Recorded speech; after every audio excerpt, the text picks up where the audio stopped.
Vous est-il déjà arrivé de ressentir le poids de vos choix ou la solitude face à une grande décision? Eh bien, c'est l'une des questions que soulève Saint-Exupéry dans son chef-d'œuvre, Vol de nuit.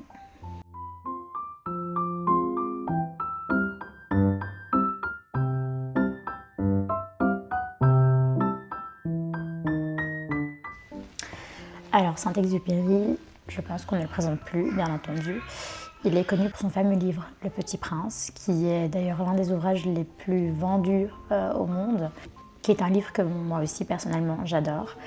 Mais je trouve un petit peu dommage qu'on résume ce grand auteur qu'à cette œuvre-là. Il a écrit une multitude d'autres livres qui sont tout aussi extraordinaires les uns que les autres. Alors, tous ont un point commun, c'est qu'ils parlent d'aviation. Saint-Exupéry était lui-même un aviateur. Il a travaillé pour l'Aéropostale et c'est ce qui a influencé la plupart de ses œuvres. Et donc là, en l'occurrence, nous allons parler de Vol de nuit. Alors, Vol de nuit est le deuxième livre que j'ai lu de Saint-Exupéry, donc juste après Le Petit Prince, et qui m'a mis une claque. Ça a vraiment longtemps été mon livre préféré, avant que je ne découvre Aurélien de Louis Aragon. C'est vraiment une œuvre magnifique.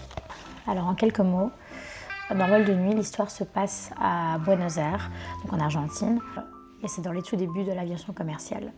Pour résumer, on suit l'histoire du chef d'une compagnie d'aéropostale qui s'appelle Rivière, et qui a une cinquantaine d'années. Alors lui s'est fixé pour but de prouver que la livraison du courrier était beaucoup plus rapide par voie aérienne que par voie ferroviaire. Donc qu'en gros, le courrier arriverait beaucoup plus vite en avion qu'en train, à la condition que les vols se faisaient de nuit. Alors évidemment, qui dit nuit dit danger. Donc c'était extrêmement dangereux et les pilotes prenaient d'énormes risques. C'est la mission avant tout. Donc, quoi qu'il en soit, quels que soient les risques, il faut que la mission soit menée à bien. Voilà, parce que dans la tête de Rivière, donc ce chef, toutes les personnes qui participent à cette livraison du courrier sont responsables du courrier et ne peuvent pas faillir à leur mission, quelles que soient les raisons. Et c'est exactement ce que Rivière apprend à ses hommes. Il leur apprend à ne pas avoir peur de la mort, à laquelle ils sont constamment confrontés, et à rester fidèles à leur mission jusqu'au bout. Dans cette œuvre, Saint-Exupéry ne se contente pas simplement de raconter une histoire. Il explore surtout ce qui fait de nous des humains. Alors, dans ce livre, on retrouve différents thèmes qui sont principalement la responsabilité, surtout le poids de la responsabilité, à travers le cas de Rivière. On a le courage et également la solitude. Donc ce sont les trois thèmes principaux de cette œuvre. Alors là, il y a une question qu'on peut tous se poser et que je vous pose également.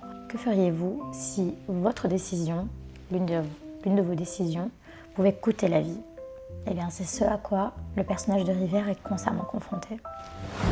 Alors lui a une façon très propre de réagir face à ses obligations et ce poids qu'il a sur les épaules, il en arrive presque à être inhumain. Alors c'est un personnage qui a développé au fur et à mesure, et on apprendra au fil de la lecture, qu'au départ, il n'est pas le personnage qu'il est devenu, ou du moins qu'il est dans son travail. Comme je l'ai dit précédemment, dans la tête de Rivière, c'est la mission avant tout, quoi qu'il en soit. D'ailleurs, il y a une citation ici à lui qui dit « Ce n'est pas le vent ni la nuit qui m'effraie, c'est l'échec ». Déjà, à travers cette simple phrase, on comprend un petit peu l'état d'esprit et l'importance qu'accorde Rivière à la réussite et à la perfection. Donc du fait que Rivière soit responsable du réseau tout entier et sait que sa mission doit être menée à bien coûte que coûte, il se montre même inhumain et injuste. D'ailleurs, c'est quelque chose qui lui importe peu en fait de paraître injuste ou juste. Il y a un paragraphe où il le dit très bien. Donc le paragraphe est le suivant. Suis-je juste ou injuste? Je l'ignore. Si je frappe, les pannes diminuent. Le responsable, ce n'est pas l'homme. C'est comme une puissance obscure que l'on ne touche jamais, si l'on ne touche pas tout le monde. Si j'étais très juste, un vol de nuit serait chaque fois une chance de mort. Donc voilà, on comprend bien que pour lui, les conséquences que peuvent avoir ces décisions sont beaucoup plus importantes que l'image qu'il peut renvoyer du fait de paraître juste avec ces hommes. Donc lui, il agit vraiment avec une certaine sévérité. Et le comble dans le livre, on comprend à un certain moment que lui, sa nature première n'est pas d'être comme ça. Lui aimerait ne pas agir ainsi, mais pour lui, c'est le travail avant tout. Et il ne peut pas se permettre ce luxe-là, entre guillemets, et il ne tolère que la perfection. Et d'ailleurs, il dit très bien, pour comprendre un petit peu l'importance qu'a pour lui sa mission, il dit « Je suis responsable d'un ciel tout entier ». Ça veut dire que le ciel entier dépend de lui. Alors il ne peut pas faillir, il ne peut pas se permettre ces faiblesses qu'autorise le côté humain. En gros, il agit clairement comme un ordinateur et comme un robot. Il y a une phrase qui me plaît beaucoup dans ce livre et dans ce qu'a dit Rivière, c'est « Aimez ceux que vous commandez, mais sans le leur dire ». Voilà, donc il ne peut pas montrer sa sympathie, son affection, sa joie, rien du tout. Il doit rester neutre et intransigeant. Parce qu'une erreur, c'est une vie. À un moment, il écrit « L'inspecteur Robineau est prié de nous fournir non des poèmes, mais des rapports. » Ou encore « Il ne pense rien, ça lui évite de penser faux. » Voilà, ce qui nous montre vraiment que dans la tête de Rivière, les émotions sont totalement mises de côté. On n'est pas là pour se partager nos sentiments ou nos ressentis, etc. à travers des poèmes, comme il dit, mais bien pour le travail. Tout ce qui peut servir au travail, tout simplement, et à la mission. Pour prouver à quel point son travail est plus qu'important pour lui. Vraiment important, c'est un euphémisme en parlant du rapport de Rivière à son travail. Il y a un passage qui décrit parfaitement la vision qu'a ce personnage de son poste. 10 années d'expérience et de travail. L'idée lui vint qu'il visitait les caves d'une banque, là où pèsent les richesses. Il pensait que chacun de ces registres accumulait mieux que de l'or, une force vivante mais endormie, comme l'or des banques. Donc il en est à comparer et à faire le parallèle entre son expérience, son travail, avec de l'or. L'or, c'est la représentation de la richesse, ça a une valeur inestimable, pratiquement. Donc, son travail et ses fonctions, c'est sa richesse. Mais bien entendu, tout cela a un coût. Eh bien, quand on a autant de responsabilités, un poste si important, qu'on a la vie des gens entre nos mains, on se retrouve dans une grande solitude. Et c'est là le deuxième thème de ce livre. Rivière est complètement isolé dans ses fonctions, mais aussi dans sa vie, puisqu'il s'adonne complètement à son activité professionnelle. Il n'a pas de famille, il n'a pas d'amis, il n'a rien d'autre que son travail. C'est vraiment ce qui comble totalement son existence. Mais est-ce qu'un travail, aussi important qu'il soit, peut réellement combler tous les autres aspects qui remplissent l'existence d'un humain? Visiblement pas, et c'est aussi ce que nous démontre Saint-Exupéry dans ce livre. C'est que ce personnage se sent très seul dans sa vie, il a toutes ses responsabilités et personne pour l'épauler, pour le réconforter, pour le soutenir, pour l'aider ou même le conseiller. Le thème de la solitude est démontré dans Vol de nuit, non seulement par le cas de Rivière, donc, qui se trouve complètement seul et isolé, non seulement donc, dans sa vie personnelle, mais aussi dans son travail, lorsqu'il doit prendre des décisions, faire des choix critiques. Mais il y a également la solitude des pilotes lorsqu'ils sont dans le ciel. Ils se retrouvent seuls dans ce vaste ciel, avec une mission qui leur est attribuée. Ils sont loin de leur famille, loin de tout en fait, et ils n'ont qu'un objectif, c'est arriver à bon port et livrer ce courrier. Et tout ça en ayant la pression de la hiérarchie, de Rivière, qui leur dit bien qu'il n'y a que la mission qui compte. Ils ne doivent pas avoir peur de la mort, même si c'est toujours un risque, sachant qu'ils volent de nuit. Donc ouais, alors on peut aussi faire le parallèle avec la société et se dire que finalement nous sommes tous seuls face à nos choix et à nos responsabilités, et que quoi que l'on choisisse ou quoi que l'on fasse, eh bien, il y a toujours des conséquences et que pour les assumer, nous sommes seuls. Et c'est vraiment une réflexion qui nous est imposée par cette lecture. Enfin, imposée, ça sonne un petit peu péjoratif, mais je dirais plutôt qui nous est soufflée par cette lecture. Et c'est important de se poser cette question. Ça nous pousse peut-être à essayer de faire de meilleurs choix, avec lesquels on est aligné et dont on n'a pas peur d'assumer les conséquences, puisqu'on les aura fait en toute conscience. Et finalement, il y a le dernier thème qui est le courage. Dans ce livre, Antoine de Saint-Exupéry nous démontre comment le courage n'est pas simplement quelque chose de physique. Il y a le courage physique, voilà, de quelqu'un qui travaille par exemple dans les mines ou dans les champs, ou pour citer quelque chose de plus actuel, la police par exemple, ou les pompiers, enfin voilà, quelque chose de très physique. Mais il y a également le courage mental et psychologique. C'est le cas de nos personnages ici, dans Vol de nuit. Encore une fois, pour quelqu'un comme Rivière, il faut énormément de courage pour être capable de prendre des décisions et d'en assumer les conséquences.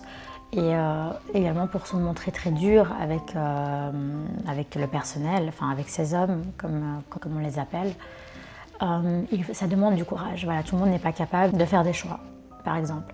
Moi, personnellement, je ne sais pas si j'aurais été capable de prendre telle décision, et tout en sachant que cette personne pourrait peut-être perdre la vie, ou même quelque chose de moins grave que ça, prendre une décision en sachant que, prenons le cas d'un chef d'entreprise qui doit faire des restrictions budgétaires et qui doit licencier du personnel.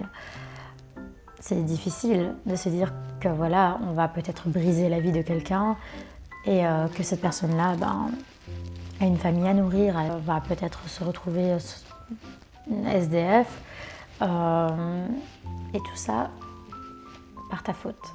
Voilà, parce que tu as dû prendre cette décision. Ça, c'est très compliqué et ça demande du courage. Il y a également le courage des personnes qui agissent, donc comme c'est le cas ici des pilotes.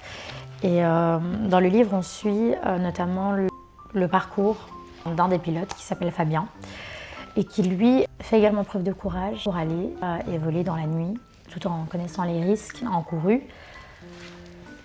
Donc lui a un enfant et une femme, et sa femme est très inquiète pour lui à chaque fois qu'il s'en va, et un jour, enfin plutôt un soir, il va s'en aller et ne reviendra plus. Il va finir par mourir lors d'une mission. Donc lui a risqué sa vie, mais il connaissait les risques auxquels il était exposé, et il y a quand même été, malgré le fait qu'il ait une femme et un enfant. Et il s'est sacrifié, il a sacrifié sa vie pour son travail.